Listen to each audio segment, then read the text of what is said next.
Hey everyone, Brittany here for a ThriveCart tutorial. Today's tutorial is going to be on content boxes versus columns and how to use them inside your ThriveCart editor. So let's get into it. Okay, so here we have a sales page template that I have created. And we are going to scroll down here to this section right here. So this is what the final page looks like. And I'm just going to hop over to the editor and I'm going to bring it down. Okay. So what we have here is a content box. If you click here where this background photo is, that's the content box. And if you click inside it, you'll see the column box. And let me just scroll down here because these are all the elements and these are structure elements. So here's your content box and here's your column box.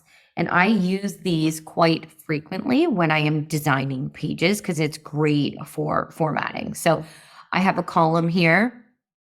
And inside the column, I have a text element and I have another text. These are also text elements, but when I click on them, you can, on the left side panel here, you can display a content box around text. You can turn that on and off. And you can also change the color. So the default color here is black. And then if you want to change text within, like just certain text within a text block, you're going to highlight what you want to change. And then you're going to go over to text and then you can choose your color. And I always will bring a content box over. You just click and drag it in to create a new section. And typically what I will also do is I like working in full width. So I'll do full width. And then you can also drag a column box and you can continuously do this. So I can bring another content box inside the columns, but I could also bring another column box inside a column. So you can kind of go back and forth, but this helps you really customize your page and have things sit where you need them to sit. And then inside a content box, you could do an image, for example. Let me just grab anything here. Let me scroll to the bottom here. We'll use this image. And then you could use a text box as well. We can throw that in here. Here we go. And then you can add text. So you can really customize this. And a big difference between column boxes and the content boxes is if you click on the columns, you don't have too many options. You can make it 3 columns, 4 columns, and then you can put the content where you want. Do you want it to sit into the center of the column? Do you want it toward the top or do you want it toward the bottom?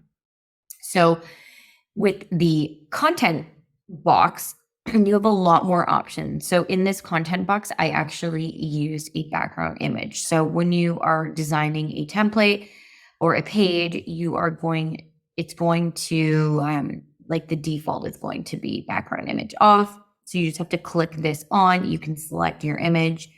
And then what you can do, you can move your image around and you can make it bigger or smaller. Just make sure when you are saving out an image that you are saving it at a higher resolution because it can become pretty like quite pixelated if you don't. But I do love that you can like move it around to wherever you need it. Just move this back here. There we go. It's where we want it. And you can adjust the transparency as well.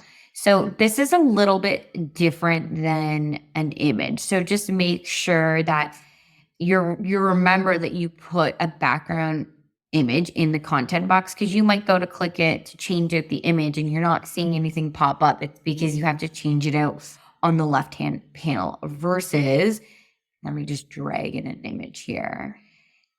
This is, let me just cancel out of this. This is where you would like change the image in an image block. It would take you to your library here.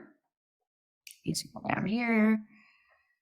Um, but with a background image, you just have to remember that you're not going to get that. Like you're not going to get this pop up. You just have to click on the area of the content box and make sure you come to the left here and you're going to change out the image here. Another thing with background images that, what I usually do is any background image I'm going to use, I'm going to use more of like a landscape or like this. I have like home decor. And the reason why I do that instead of using like a picture of a person of yourself, for example, you have a nice landscape picture of yourself and you want to use it as a background.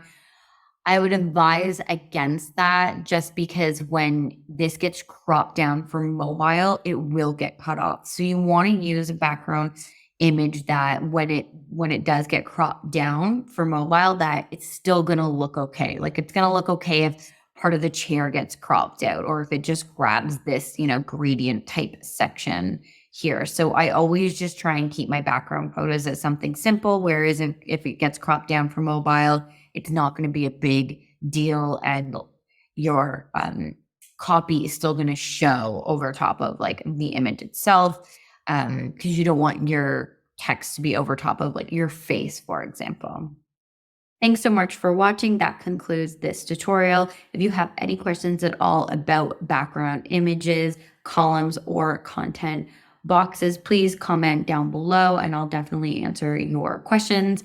If you did like the template that we were working in today, we have a bunch of templates, including that one on our website, which is also linked down below. And if you or someone is looking to purchase ThriveCart, we do have an affiliate link. And you do get the entire template shop as an added bonus. That's all for today. Like and subscribe.